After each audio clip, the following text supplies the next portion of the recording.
welcome back to another episode of SoCal Watch Review. This is episode 9. I am Miguel. On the other line, we got PP. How's it going? Yo, what's going on? Pete Not Rock's much. in the building. SoCal Watch Review Podcast back in effect. There you go, doing his damn thing early in the morning. Now, speaking of early in the morning, I'm in the West Coast. I'm in California, and we had a little time change over here, so we went back an hour. What about you, P? I don't think we went back an hour too. Oh, you did as well. Oh, Yeah. okay. I just that's how much I know things on here in the U.S. But speaking of time change, we also got a very special guest on the line. We got Mr. Matthew from Chronomatt. How's it going, Matthew? I'm doing well, thanks. Now, do you want me to call you Matthew? You want me to call you Matt? What do you? Either is really good. I've been called both my entire life, pretty much. I just don't want to sound like your parents and call you Matthew, and you be like, hey, it's kind of weird. You're my friend. Don't call me that. So for those that don't know you, Matthew actually, or Matt runs a YouTube channel called Chronomatt. So why don't you introduce yourself and tell us a little bit about you and about the channel? So yeah, I have a channel called Chronomatt. I do a lot of celebrity watch collections. That's pretty much how I got started. Yeah, that's pretty much it, I guess. Okay. No, sounds good. So what is it about celebrities? Like, why focus on celebrities rather than talk about watches and the way that we all talk about watches? I just thought that it was like, well, I saw on Theo and Harris channel a couple years ago, they did a video on Justin Bieber, and I just thought it was really cool. And I just thought it was a more general way. It appeals to a wider demographic, I would say. It's not so niche. Yeah, you know what? I didn't even think about that. P, what do you think about that? Yeah, that's a nice perspective. What did Justin Bieber's collection look like, though? It was a lot of Cartiers. Garbage. Really? No, I'm just kidding. Now, correct me if I'm wrong. This Bieber guy, I know Justin Bieber. He just picked up a crazy AP, right? Like a vintage piece. Yeah, it was a vintage gold AP Royal Oak with a gray dial, a slate gray dial. Oh, that's beautiful. Wow. Yeah, no, respect to him. I know I got him a lot of kudos in the watch industry, and people were talking about it. I remember Yahoo or TMZ. Somebody had it. Not that I don't go to TMZ. Okay. Anyways, let's get started with this. So you are a younger guy, right? I mean, I don't know if you mind telling the audience how old you are, because I think I find that very fascinating. I turned 19 2 months ago. That's crazy. Well, happy late birthday. I know I told you happy birthday already, but happy late birthday. And you're in college? Thanks, Pete. And you're in college, yeah? Yeah, I'm second year. Okay, cool. And to all the listeners, you just want to let them know where you're located. You're in Canada, right? Yeah, I'm in British Columbia. Awesome. Very close to Vancouver. Yeah, beautiful place. Little cold there now, I'm assuming. Yeah. It's getting a little crazy. But no, I there's a lot of things here that P and I found extremely fascinating. I mean, number one, how old you are and you're into watches, which is crazy. I mean, a lot of us, are into watches when we were younger because of our parents or whatever, cousins. But we're not into watches how we're into watches now, and you are. And you've been for a few years. So what was that spark for you? Was it a gift from somebody, or why'd you get into watches so much? I was about 10 years old, and my grandpa gave me his vintage Omega Seamaster. It was like a little 33 millimeter gold piece, and that just sparked it, I guess. That's awesome. So when did you actually get into watches, like heavy? Probably when I was about 14, 15. So wow. So you've been in this game for a while now. I think you've been in this longer than I have. I don't know about P, but right. That's pretty insane. But I guess something that we were kind of discussing and we really wanted to ask you, and it kind of piqued our interest, is you're a young guy, you're in this older guy's hobby. Really, let's call it what it is. A lot of people in this game are in the 40s and their 30s, maybe late 20s, but not as young as you are. Do you find, and you are in college, so do you find yourself just being looked at by your friends or your peers a little different just because you're so into this and you run a YouTube channel? Well, kind of. I kind of talk to my friends about it. I gave Stern Glass. It's a young brand started in Hamburg. They sent me a Stern Glass circle, and I actually gave that to my friend just like for the end of my video. So I don't know. I kind of rubbing off on my friends a little bit in that way, I guess you could say. Right. Wow. Yeah, I understand that, because, like, as far as I'm concerned, I have a few friends that I've actually converted into watch guys, kind of, you know what I mean? And people definitely respect it, for sure, I'm noticing, so. That's crazy. Well, it sounds to me like you're keeping this very secret, Matt. You're not going around the school telling everybody they have a YouTube channel and you Oh just want to God, keep no. it that way. Wow, that's Just crazy. like even if it wasn't about watches, no. Oh, really? I didn't know that you were that private, but that's cool, I guess. We can respect that. So I guess with that said, you gave that watch to your friend, but have you converted anybody else into watches aside from your school? I mean, just your family members or anybody else? Have you? I don't think anyone like outside of my friend group really. Wow, that's crazy. Well, what do your parents think about all this? Because I know YouTube takes a long time, especially your videos. They're amazing, man. I mean, the editing and everything. I mean, the quality of your videos are incredible. So I know it takes a long time. Are they concerned at all? Like, oh, it's going to take away from your studies, or No, they're actually really supportive about it. that's awesome. I like converted my basement into like kind of my studio. I've taken up a lot of space down there. Well, that's super cool. Cool. So you still live at home? I thought you were on campus for whatever reason. Oh no, I still live at home. Yeah. You live at home. Oh, okay. Sounds good, man. No, and I know you have. We talked about this before. You have like a green screen or something, and Yeah, you it's just film with that. because it's the actual set behind me. I just used the green screen because the lights would have reflected off of it, like the frames Oh, behind me, so that just be really distracting. that's pretty cool. And correct me if I'm wrong, but with this whole YouTube thing, one of your highlights, because I know you were super excited about this, was actually getting to do a video or a collab with Theo and Harris. Oh yeah, that's pretty cool. Yeah, no, and it's interesting how that all happened. But have you been in touch with the guy since? Yeah, I've been in touch. Anna emailed me a couple of days ago. I still text Christian a decent amount. Well, that's cool. You guys working on any other projects, or is that hush hush? I think that they're pretty busy with like they kind of re-revolutionized the website and the watches that they're selling. It's pretty insane now. So they're pretty Yeah, busy right now. I agree. Well, the watches in their collection are obviously a lot. It's a different tier, but Yeah, also since they partnered up with that jewelry store or whatever, they've been doing a lot of really cool, really high-end yeah, watches. high end watches. And I'm like, oh wow, they're definitely stepping it up. Obviously, they're getting a commission off of these things, so that's Hmm. good for them. Different revenue streams. So very well. All right. What celebrity, in your opinion, has the best or worst collection? I was watching Houdinki, and I had saw they had prize on there from the Fugees, and his watch collection I thought was excellent. He had like APs, and he had a vintage AP. He had all kind of stuff. So, um, who do you think has the best or the worst? Do you guys know who Frank Lampard is? Uh, I can't say No, that I do. no. The head coach of Chelsea, the football club. Oh, I don't follow soccer or No. football, whatever. I No, think he has a really cool collection. It's like a bunch of Grand Complication Pateks. Mm, Mm, okay. all right, so that would be the Cool. best then. Yeah. What about the worst? Come on. Uh, Neymar? Oh, of course. Yeah. He has Really? a lot of ugly watches. I think Ronaldo, if I remember Oh yeah, correctly, has that's. a. I don't want to talk about that. Well, the crazy thing, if you really think about it, is like money doesn't buy you class. These guys are Yeah. filthy rich, and yeah, they some of the things that they have are just hideous. It's just like just because it's expensive doesn't mean that it's good, right? So Like that. I don't know Now, what it is. Sorry. now, do you think that although they may have great collections, do you think that some of these people are actual watch people that's in it for the hobby or more of a fashion type,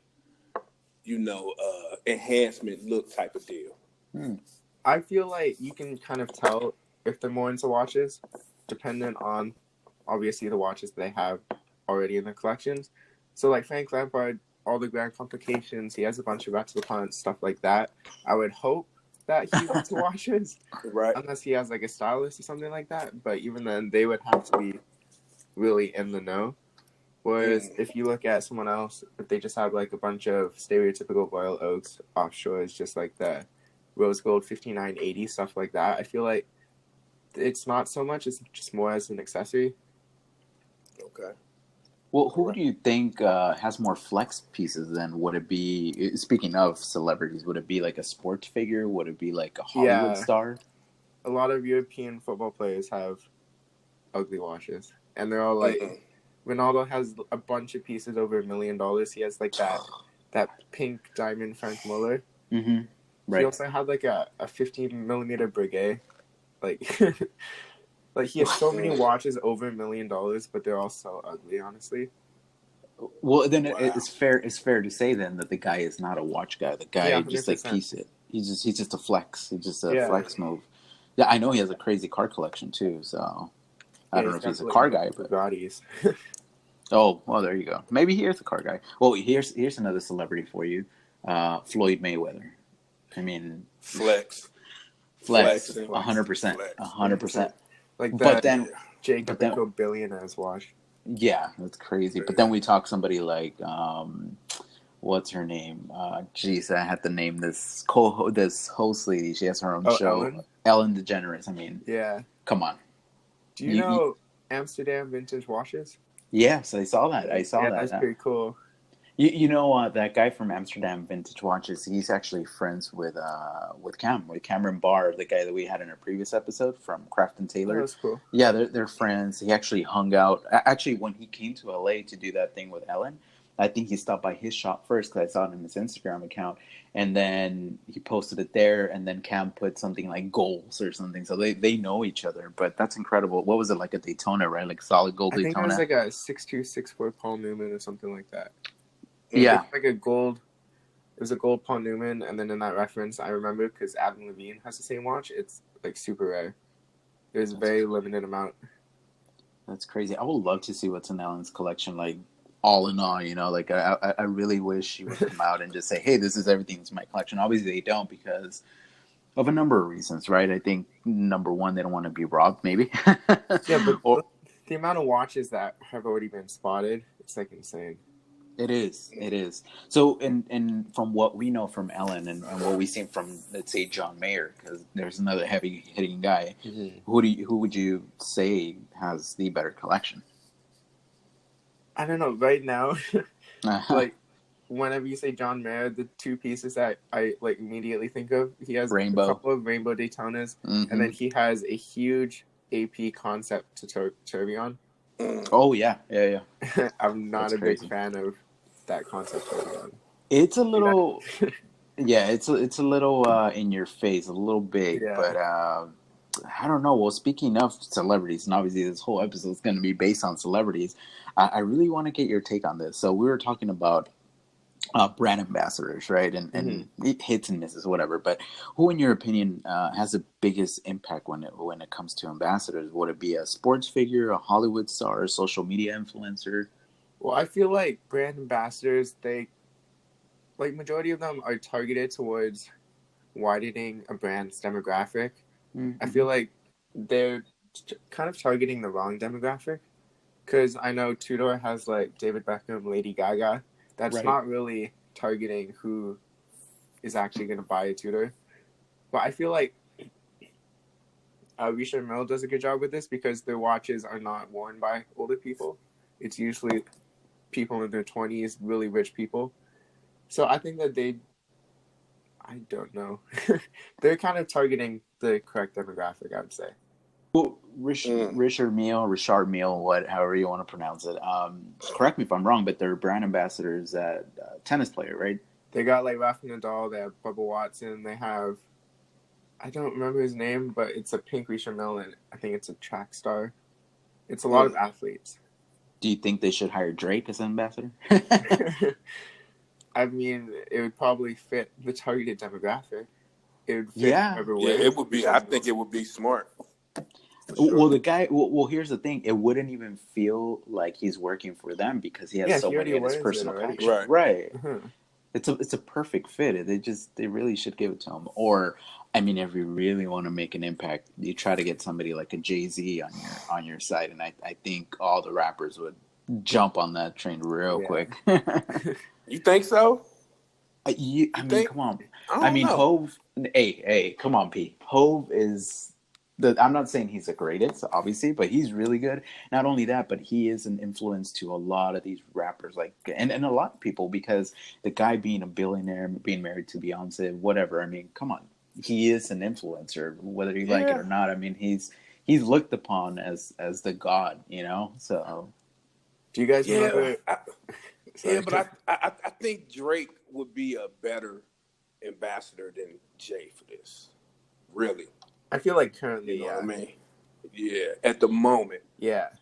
you know. no, I agree, but I think any okay. So let's put it in perspective. So, what brand, in you guys' opinion, would be a smart move to reach out to JC and say, "Hey, represent our brand"? He has a lot of Ooh. APs. He does. Wow. Yeah, I Yeah. would say AP. I would say AP. Okay. So You aside know. from Richard Mill, AP. All right. Now, Yeah. Matt, I know you were gonna say something. I don't know if you Do you who guys can interest. remember Odell Beckham Jr. a couple weeks ago? He had that Oh yeah. the 1103 McLaren and then the Yes. 5602. And then the That Yeah. replica, and yeah, yep. like that would initially have been a good partnership for Richard Mille, but then with the fake and then Daniel Wellington, So, have you guys followed the story since? Because I haven't. I I'm just haven't really known. Nuh-uh. curious. No. Okay, I would just be really curious to see what happened with Daniel Wellington. If their sales increased, or if people outside of the watch world even cared or knew what happened. Huh. I mean, I'm sure it increased. Okay. Okay. Well, Mm. It's I guess always I don't know. known people. Yeah. Well. Anyways, I mean, it created such a big chaos, right? And it was in every news outlet and everything. I mean, the talk about marketing geniuses. I mean, that was awesome. But I'm pretty sure probably Richard Mille probably got upset, or maybe it helped Mm. them. I mean, they say any publicity is good publicity, so I guess right. Oh yeah. But sounds good. Yeah, very, very well with that. All right. What's in your current watch collection, and what do you think your next watch will be? So I have, of course, the Seiko SKX. I Mm. have the SNK 8209, which is the little field watch. And then I have my grandfather's two-door, my other grandfather's vintage Omega Seamaster, and then, sorry, I got an Orient's Bambino, which I wear, I think, the most. Excuse me. And then for my grad gifts, I actually got an Omega Seamaster Professional for my parents. Mm. It's beautiful. So, Is it like, a auto quartz? yeah, it's automatic. Awesome. So I've always just been into Omega, I think, because of how I started with watches, and I've always liked the Speedmaster Professional. So I would hope to one day have one of those. Mm. Okay, cool. I guess that's What? what we were wondering, right? People are like, well, what's Yeah, next for him? right. What did you think about the James Bond release, the Omega Speedmaster? I didn't actually see that. It was probably, I know that a couple of them, they have the more wavy dials or like 007 plastic on the dial. I'm not a big fan of that. Mm. Okay. Yeah, that release was kind of crazy. We talked about it, right, P? Like in one of Yeah. our episodes. It was we liked it. I know it was a limited release and it sold out, and there's a huge demand for them. But yeah, they kind of went all out on this watch. They had a lot of references to 007. I think it's pretty cool, and I know that more releases are going to come out because the movie's coming out in 2020, 2021. So Yeah. they're definitely going to have some other limited releases. But I guess you hit the nail on the head on something, and or not hit the nail, but something struck a chord with me. And basically, you keep talking about Omega and Omega. I don't hear you talking about Rolex, and most people, that's kind of something that they want to have in their collection. Is there a reason why you didn't even mention Rolex, or do you like them, or? I mean, I don't think there's a reason. I'm good with Rolex if you're buying the Rolex for what it is, not just because it's Rolex. You know, Mm-hmm. I have no beef with Rolex. Well, you do have a Tudor in your collection. Would you like to own a more modern one or even a vintage one? I'm Something a aside from where... sorry. I really like the Pepsi GMT from Tudor. That's awesome. Yeah, I Mm. like that one too. The Black Bay is awesome Hmm. too. Yeah. Definitely like that watch. So I know the Pepsi's kind of hard to get, right? People keep Yeah. talking about it. It's one of those things. Yeah. What was that new watch they released at Basel? It was like the P90 or something like that. Oh, P01. Yeah, That thing something is like that. that was actually one of the questions that I was going to ask. Is in your opinion, what's your favorite and least releases of like 2019 from any and every brand? It doesn't matter. And for me, that was going to be the least favorite. Yeah, that was Aside an ugly that watch. that is an ugly watch. I mean, look, I could appreciate everything that they're doing with the protection of the vessel and everything, because at the end of the day, it was going to be a military watch. So I could respect that they did something different, right? Mm-hmm. But till this day, now correct me if I'm wrong, but I don't think they've released it yet. They said they were going to come out with it, but they haven't even put it for sale. So I haven't heard of it. It's because people hate It's it. so ugly, right? They're like, maybe we shouldn't release it. But I guarantee, though, if they put it out, I guarantee people would jump on it and they would buy it. Just like that, Bell and Ross. We all hate on it as watch people, but I But yeah, guarantee that thing's going to sell. So, Mm. but yeah, no. So in your opinion, Matt, what's your favorite release of 2019? Obviously, the P01 is probably the least favorite. I mean, this probably isn't going to be that popular of an opinion, but I absolutely love the black ceramic perpetual calendar from AP. And then they just released a white ceramic, and I just think that looks really cool. Mm. Got it. The Royal Oak, right? We were talking Mm-hmm. about the Royal Oak. Yeah. Okay, I was like, is it Code 1159? Oh God, no. Which a lot of people. So what is it about? I didn't hate it. I'm gonna be honest with you. Maybe I like the perpetual calendar. You know, with all the stars on the dial. that's the one I was thinking about. Yeah. Yeah. For sure.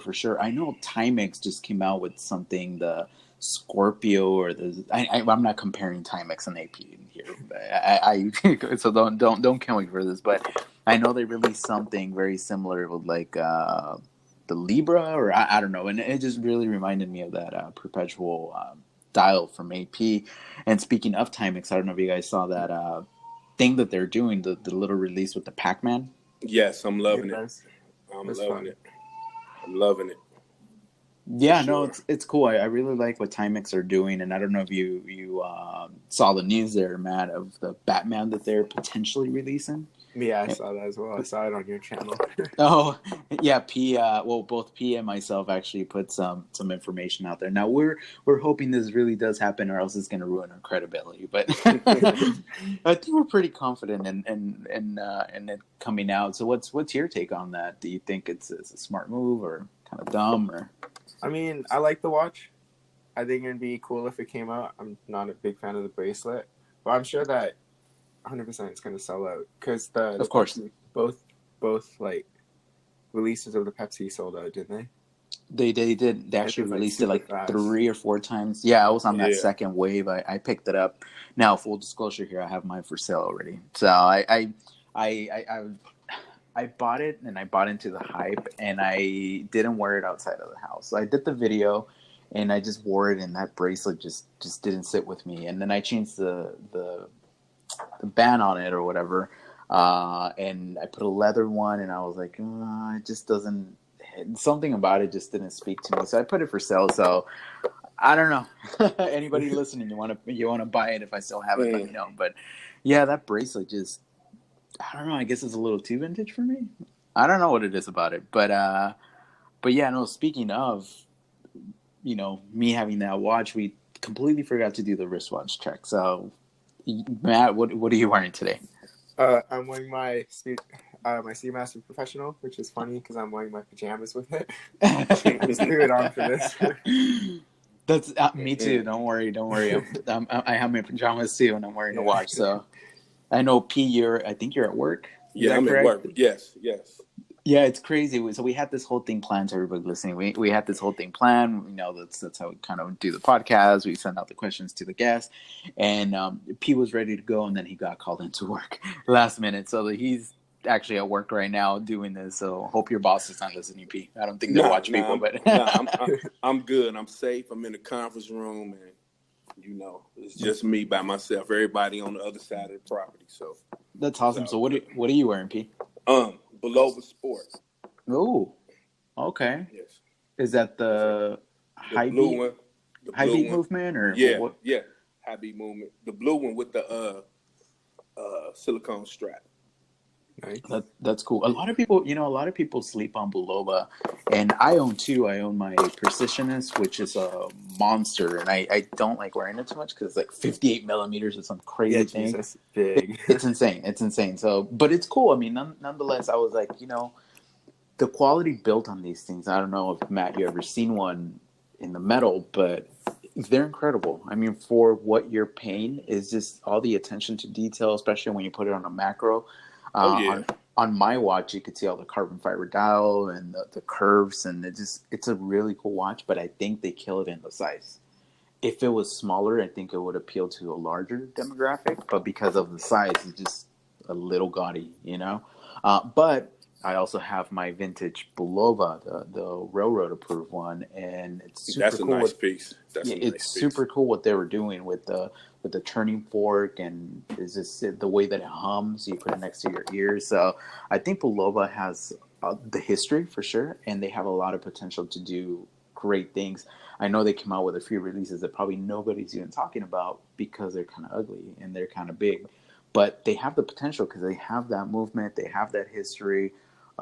I know a lot of people like that Devil Diver. That was huge for them as well. And I don't know if you guys know of these two vintage pieces that not a lot of people talk about, but they're their homage pieces to the Day Date, Rolex Day Date, and their homage piece of the Royal Oak. So if you go on Google, whatever, and just put Bulova Super Seville, that will come up as the homage of the Day Date with an actual automatic movement. It had an ETA in there. You can still pick them up on eBay because I've been looking to pick one up, even though I'm being a hypocrite now because I hate homage watches, but for whatever reason I like that one. And then if you type in Bulova Royal Oak, you'll see that it looked exactly like a Royal Oak. Not sure what movement that one had in it, but Bulova, I don't know, man. People are sleeping on Bulova and more their vintage pieces, but Bulova needs to wake up and kind of do a little bit of what Timex is doing. Timex is doing things very right. They're reading the market very well. Maybe they got to watch person. They hired somebody. Maybe that person is changing the trajectory of where Timex is going now. In my opinion, I don't know. Well, Oh, Bulova's Timex is owned, definitely doing everything right. So, shoot. Bulova's owned by Citizen now, isn't it? Yeah, Yeah, yeah. yeah. So maybe that's why it gets lost in there. But nonetheless, I mean, I like them a lot. I don't know. Bulova is one of those near and dear brands to my heart, and for whatever reason, like Citizen. Let's talk about Citizen. It's like they're a great brand. I mean, they're pretty much comparable to Seiko, right? And their eco drive movements are incredible. I mean, they're probably the best in the industry that have that solar movement. They perfected it. That's kind of like their go-to movement. And for whatever reason, Citizen just doesn't speak to me. I don't know why, but Yeah, I I don't think they make a lot of affordable automatics. They're yeah, all they don't. Well, Pete, you got a ton of Citizens in your collection, right? Yeah, I got like 3 Citizens, two Eco Drives, and one Quartz dress watch. So So, and I know you own Seiko, which they're pretty much competing with each other. Well, right. what's your take on it? I mean, who do you think has done it better? Do you compare them to be the same? I mean, what As do you? as far between the solar and the Eco Drive technology, Citizen clearly got the upper hand on that. Right, yeah, But 100%. as far as design, I think you could go either way, but I prefer Seiko. right. You know what I mean? But you can go either way. You know what I mean? So But what's so incredible to me with Seiko, and I think you guys could agree because we all love Seiko and have them in our collection, is how incredibly affordable they are. And they have just so many different varieties. I guess one of the things for me personally from Citizen is the sizing. A lot of their watches are really big. They're not moderately sized. And now if you look at the Seiko 5 line, there's just so many that are what 38 millimeters or something like that. And Yeah. I think that's perfect. Not only that, but I mean, for less than $100, you're getting an automatic movement. It's pretty crazy if you really think about it.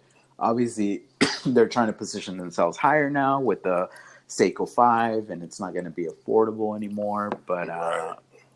that's a completely different thing. I mean, how do you guys feel about that? About Seiko trying to be the next? I don't even know who they're trying to position themselves against. I just know that there was a lot of word around the watch industry that Seiko got really tired of being perceived as the cheaper watch brand. So I mean, I don't necessarily understand that because they're making money, obviously. You know what I mean? And I think it's just ridiculous. I don't think I would be paying that much for a Seiko 5. What they want it for. You know what I mean? So I just think it's ridiculous. They tripping straight up. Do you guys We're- remember that GQ video that Robert Downey Jr. did? yeah, Yeah. And Yep. then his I know comment about Seiko at the end? Yeah. I know exactly. Yeah, would you get me a Seiko? Yeah. Right. Well, that's exactly my point. And I had a story. So one of my coworkers, ex-coworkers, because he quit. I was wearing I forgot what I was wearing, SKX. I forgot what I was wearing, but he from afar, he's like, "Yeah, it's a cool watch, man. What you got there?" Because he kind of knows I'm a watch guy, and I'm like, "Oh, this thing right here, this is a Seiko, blah blah." He's like, Seiko. He's like, "Oh, I get it. Yeah, don't they like make calculators or something, kind of like cheaper watches?" And it kind of offended me because I was like, "This guy doesn't. I think he's thinking of Casio." But even Right. then, Casio's an amazing brand. I mean, man, come on. And that's why he's not working with you no more, right? Yeah. Well, speaking of wristwatch check, I didn't even say my wristwatch check. If you guys care to know, I am wearing a Seiko Flightmaster, the SNA 411. I actually wore it last night. Nice. Yeah, the Flow Flighty. For a 42 millimeter watch, it definitely does not wear like a 42 millimeter because the lugs are so close to the case. It wears more like a 40. And for less, I think brand new, less than $250, you can't go wrong with this thing. I mean, it has that alarm, internal alarm. Of course, it's a chronograph. It tells you the hour, the date. It's just incredible. I think it's a really cool piece. I know a lot of people hate on it because it's too busy. The dial is too busy, or maybe because it's a quartz watch. It's dumb in my opinion. But just like with any watch, it's just a matter of preference. A lot of people like some things, people don't like other things, right? So, was there a watch in your collection, Matt, that gets a lot of love from you and a lot of hate from everybody else? I wouldn't say any of my watches get a lot of hate. Just maybe, because I'm a bigger guy. I'm like 6'1". So whenever I wear anything decently smaller, maybe like 37, I don't know. I just remember, yeah, it's nothing that bad, Yeah, well, that's the thing. I know a lot of people in today's society, and I'm not talking about watch people. I'm talking about non-watch people. Mm-hmm. They don't like smaller watches. They like the bigger size watches. But I am glad that the industry is kind of going back to the modest size watches. And of course, back in the days, everybody was wearing pretty much a dress piece, right? And it was a smaller size, and just like the opposite side of the spectrum for you. You talk about you being a bigger guy. I'm a small guy. I'm only 5'5", so I don't know if anybody knows that, but I'm short. And when I wear, that. yeah, I'm 5'5", man. I'm a tiny little Mexican. I'm a little Mexican bean. But yeah, when I wear my Bulova Precisions, I feel kind of dumb and stupid because I'm like tiny and I'm like, this thing probably looks funny on my wrist. But at the end of the day, you got to walk with confidence and you just got to be confident in yourself. And if you like something, and screw everybody else. So I don't know. That's just my take on it. What about you, P? I know you're a bigger guy too, right? Yes, 6 feet. I get weird looks. I wore an Invicta Venom, Oh, and some of the looks I get from that is like, what the hell is this guy doing? But don't nobody outwardly come out and say that because I'm a big guy. I don't know if they think I'm gonna jump on them or whatever, but it ain't even like that. Like, you know what I'm saying? Like, I have a conversation about it. It don't matter. But I get some weird looks when I wear that particular watch. I don't wear the big pieces that often, but when I do, it's mostly when I may be angry. You know what I mean? And I want to make a statement, like, you know. So, so Well, how big? I throw on the Invicta.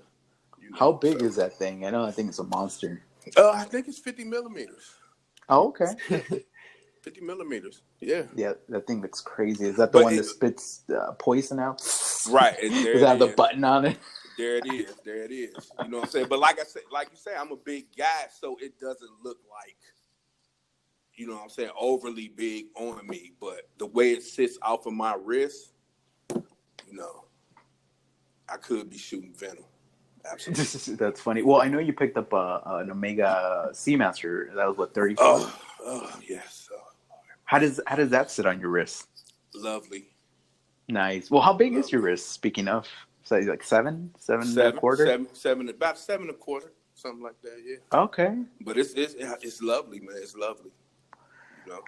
I love Omega. There's something about Omega that just makes it so charming, and I think we could all agree because we all have Omegas in our collection. And something about, I don't know. I don't know what it is. I guess the cool thing about it is that Omega has the potential of being a Rolex of the world, and it was at one point. I mean, it was bigger than Rolex, and Right. for whatever reason, in today's society, non-watch people, they don't really know Omega, or even if they heard of Omega, they don't compare it to Rolex. They don't I know. know. You know. I know we had this conversation before, but are they overlooked in the watch community? You think? In the Matt.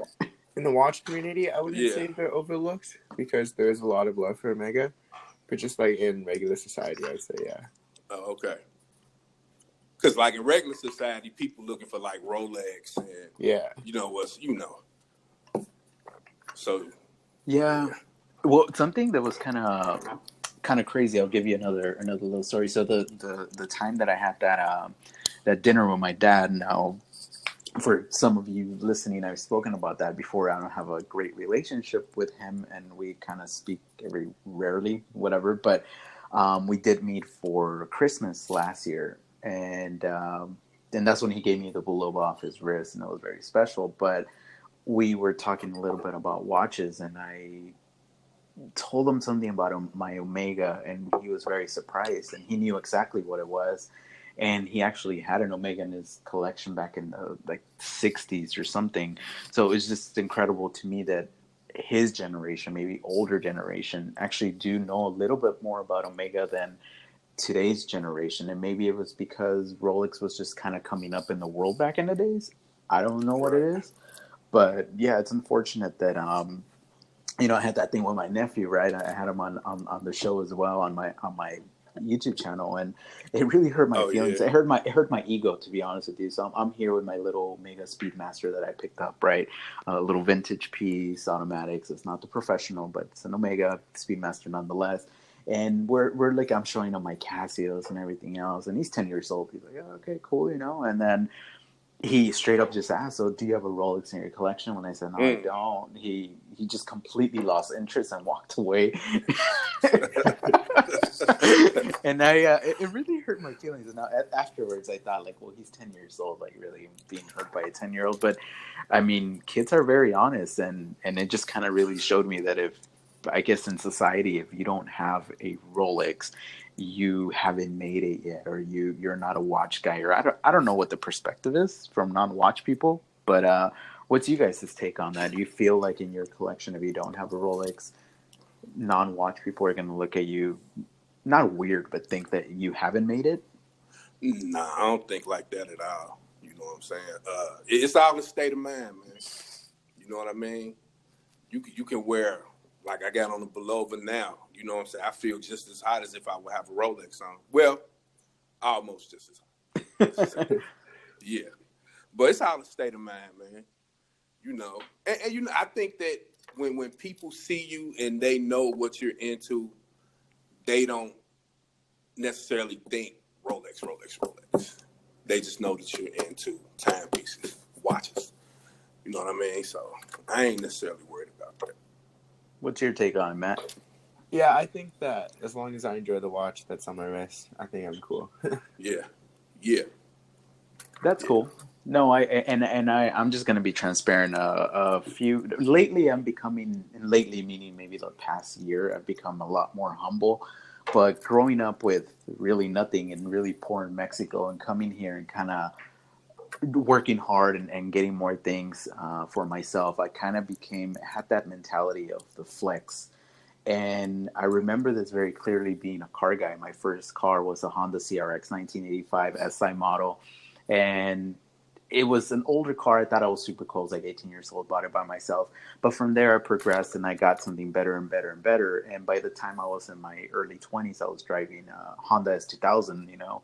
And, you know, when I put the top down on that guy and I put a body kit on it and rims, I just thought I made it, you know, and I thought that I was super cool. Everywhere I went, I got a bunch of looks, and you know, people would start conversations because of that car. So it felt really cool to be looked at that way, right? And that was kind of it's just an ego booster, right? Because for so long I felt like I was a nobody, and then when I got a little money and I got a little something, people started treating me differently and looking at me a little better. And I could speak to watches being the same. I guarantee that if a guy walks in with Gucci loafers and looking real sharp and has a bright Rolex on his wrist that's solid gold with diamonds, regular folks would probably look at him a little different and treat him differently. I almost guarantee it, you know? So what I'm getting at is that I had that mentality where I had to show off. Why? I really don't know. I just kind of, I guess it was just a self confidence issue because coming from nothing to kind of having something kind of made me feel that way, you know? But I got married and my wife is the total opposite. And she basically grounded me and said, you're wrong. You're not supposed to be Mm-hmm. that type of person.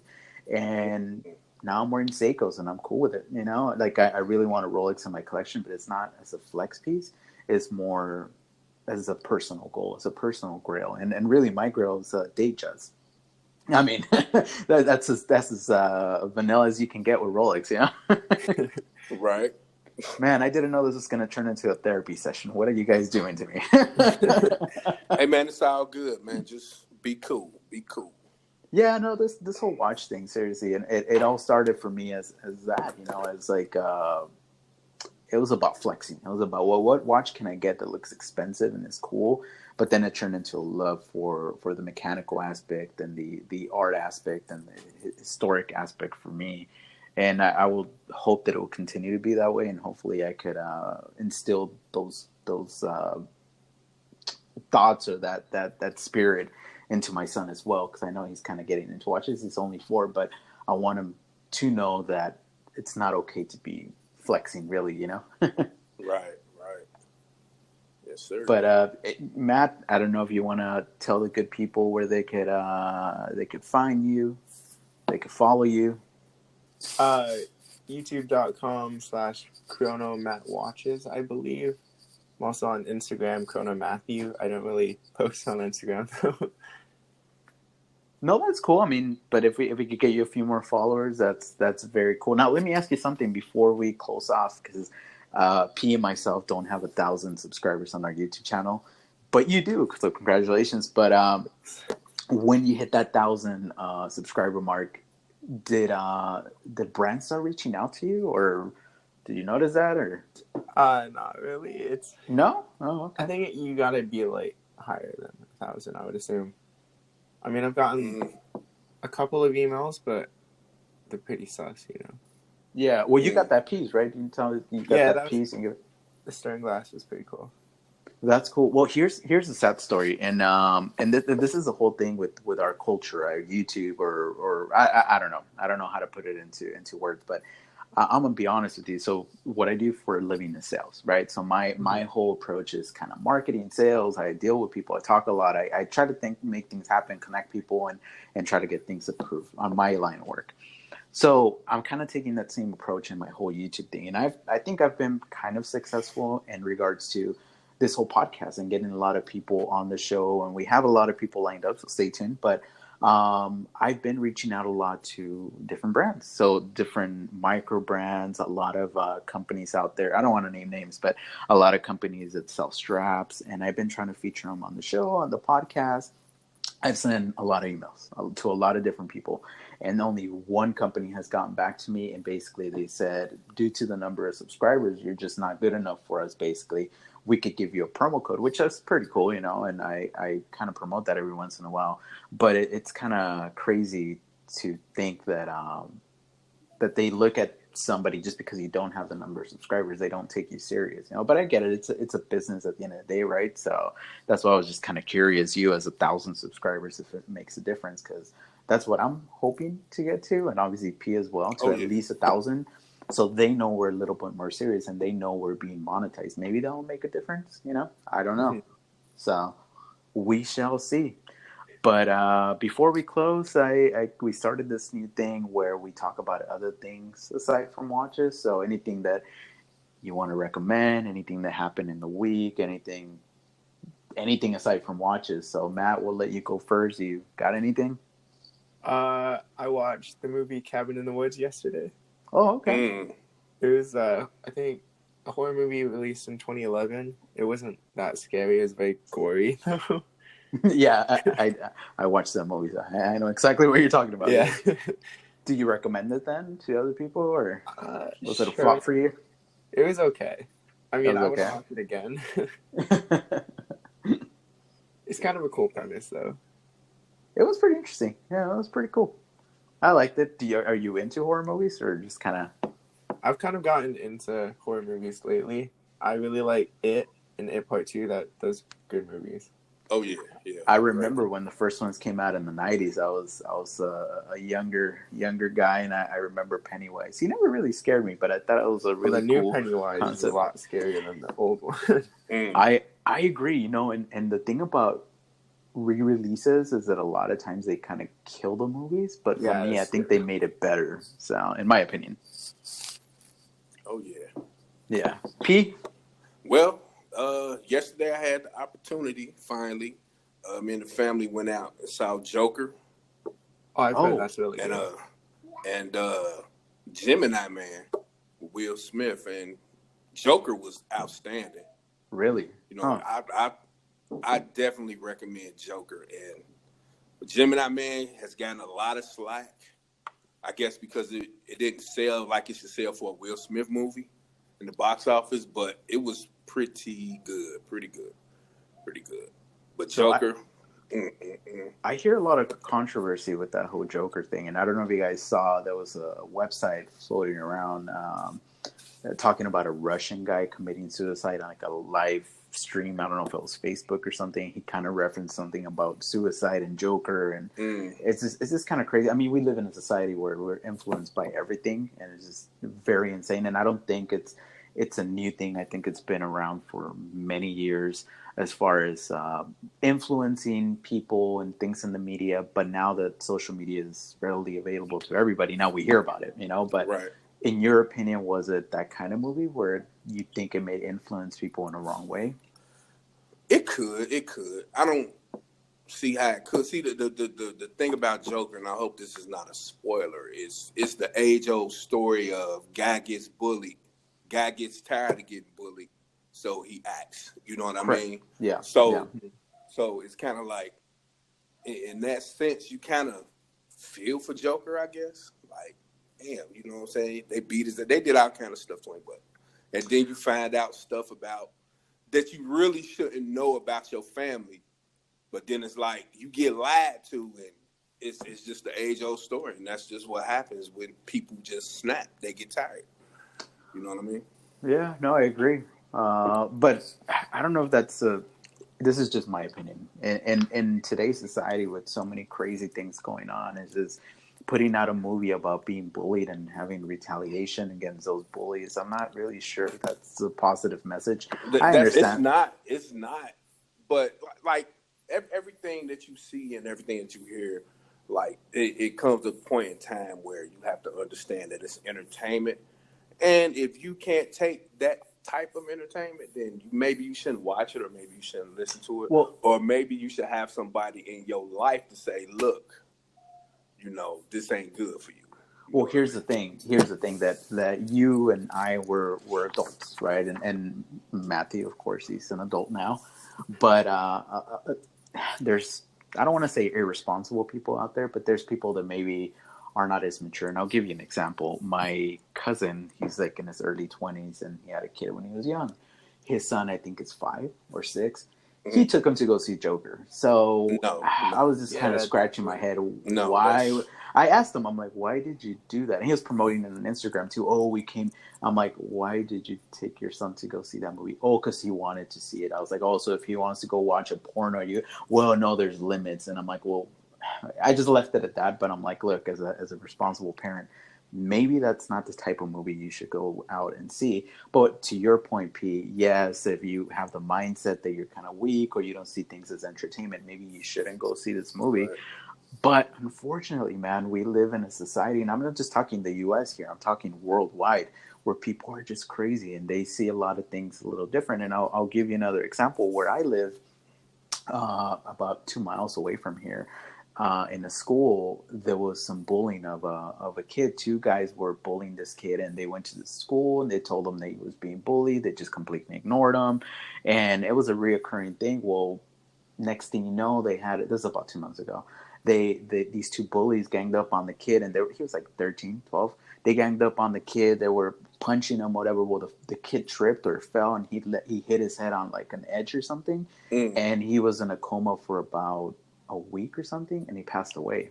So Wow. it's just one of those things, and now people are up in arms and like saying things to the school, like we told you so, you ignored it. So the principal, I don't get fired. Some people got reprimanded, but what do you do with the life of this poor kid, you know? And it's like bullying it's a real thing, a real epidemic. I went through it as a little kid, probably maybe not as bad as other people, but I've gone through it personally, and it sucks. You I feel think we all helpless. been through it. I think we all been through it. You know. Matt, have you? Yeah, I would say everyone has. Yeah. Well, But it's different. I'm a 45-year-old guy, so bullying back when I was younger was like, if my mother knew I was getting bullied, my mother made me get out there and fight the bully. really. Yeah, you know what I mean? Like, you don't run from nobody. You know what I mean? And that gave me more, like, confidence knowing that, you know what I'm saying, she would do that. You know what I mean? Encourage you to do that. Right, Encourage you to defend yourself. Got it. right. You know what I mean? So, but it's different now with social media and the state of the world is kind of, I don't know what word to use for it. It's kind of messy. You know what I mean? So it's different now. You It know. is. Well, are things a little more? I mean, P, a lot of crazy stuff and shootings and things like that really happen here in the U.S. mostly. We don't hear anything in Canada. Canada, everybody seems very friendly. So, how are things for you over there, Matt? I mean, you live in Canada, so do you see things being a little different, a little more calm? Well, I never got bullied in the sense of like being up or anything like that. But it's like with social media, before social media, you wouldn't know that you're like getting excluded. But then with social media, you're always gonna know because everything's online. Yeah. So it's kind of bad in that sense. But I don't think I had it that bad. You know, I never got bullied. Well, cyberbullying is a real thing because I personally think that messing with somebody's emotions is probably even worse than messing with somebody physically. Because when Right. you mess with somebody physically, it gets to the point where you retaliate, maybe you get pissed off and you punch somebody. But when it's a world of war of the words, and that person is smarter than you, or they think faster than you, and you can't come up with funny things to say or hurtful things to say, then that's why a lot of teens have committed suicide as well, uh, because of this whole social media thing, right? So I'm starting to get very philosophical here, but I do have a little kid, and I've been thinking a lot about where this world is heading, and what I can do to kind of, I don't want to say shield him, because I want him to be strong. I don't want to put him in a bubble, but it's crazy because this kind of stuff didn't exist when I was growing up, you know? Right. So it's Yeah. just And kind of I have scary. a 14-year-old daughter, and I send her to school every day, just thinking like, I hope she don't get caught up in a situation like that. But 9 times out of 10, it's gonna happen, and she's gonna have to respond. So I'm teaching her the right way to try to go about these things. You know what I mean? That's all you can do. That's all you can do, as long as But she's aware of her surroundings. It's worrying though. It's really worrying. That's one of the things that like stress me out about everything in my life. That one particular situation that I know is going to happen, and how she's going to handle it. So. Yeah, well, maybe that's why we talk about watches and we just surround ourselves with these watches. Maybe this is an escapement. At least for me, it is. I know I have a lot of stress in my work and, all the world things going on. The watches really take me to a different place where it's just a watch. I mean, it's really, if you think about it, it's just a thing that tells time, and a lot of times it doesn't even tell it correctly, but it's just a thing, So I don't know. Yeah. But for me, I guess, let me wrap things up. One movie that we've been watching a lot of movies lately. I don't know why, but it's pretty cool. We've just rented Us. So the Peel movie. Peel movie. Yeah, man, that's pretty good. Yeah, it was pretty. Yeah. I was a little confused, but the more digging I did, and I don't want to spoil anything. I don't know if people haven't seen it, but I recommend it. It was pretty cool. There was a lot of things that didn't really make sense, but at the end of the day, it's just like, if you look at the movie as a whole, it just doesn't. It's not real, But very suspenseful. It just makes you think, right? Like, what if the government was doing things like that, and how would you react in that situation? And I know it has a deeper meaning than just whatever was there, and there was a lot of people are talking about. Well, I don't want to spoil it, but anyways, yeah, it's a good movie. Go watch it. I recommend. Matt, have you watched that one? I've seen it. I've seen it. So P has seen it. Matt, did you? I didn't hear what you said. No, I haven't seen it. Well, now since you've been getting kind of into scary movies, I recommend it. It's not scary, but it's definitely suspenseful. So I recommend it. If you like his first movie, what was his first movie? Get Out. Get Out. So I don't know if you guys watched that, but that was a great movie. Too. Yes. Wait, have you seen it, Matt? Yeah, I've seen Get Out. Okay, so if you like that one, you're definitely gonna like this one. It's not maybe as good as that, but it's different. It's different in a way that I think you're gonna like it. And last night we actually saw The Upside, the one with Kevin Hart and Bryan Cranston. How was that? Was that good? My wife loved it, and for whatever reason, for me, it was a good story. It was different from what I'm used to seeing from Kevin Hart. I mean, he had some funny moments in there, but it was very heartfelt, and I know he really had to act in this movie, so I think they did pretty well, and their chemistry was good on screen. And then to think that this story was actually based on a true story made it that much better. But to me, there was a few things, and I don't want to spoil it, but there was a few things at the end that I was like, well, they should have given it a little bit more closure, and I would have been happier. But overall, it was a pretty good movie, not bad. Okay, cool. I got to check that out. Yeah, no, absolutely. So that's all I got on my end. Anything else you guys want to talk about, or you guys good? We good. You good? All right, cool. Well, this has been episode 9. Matt, thank you so much for talking to us. We've been planning this for a long time, and you're more than welcome to come anytime and just kind of hang out. And hopefully, everybody listening, you enjoyed this episode. For everybody that doesn't know, we do this on Sundays typically, so our families are probably waiting for us to go do things or go hang out. But I'm gonna go back to sleep after this. Okay, there you go. Perfect. Well, Matt's gonna go back to sleep. I'm gonna go to my daddy duties, and P's gonna go back to work. So hopefully he still has a job after this. Oh yeah, definitely. But yeah, hey, well, thank you so much, and you can find me on YouTube, SoCal Watch Reviews, and Instagram, same thing, SoCal Watch Reviews. P. Ross Wristwatch Love, YouTube and Instagram and Facebook. Perfect. That's where he's at. So yeah, no thanks for everybody. Thanks for listening. As always, my friends, remember, stay humble.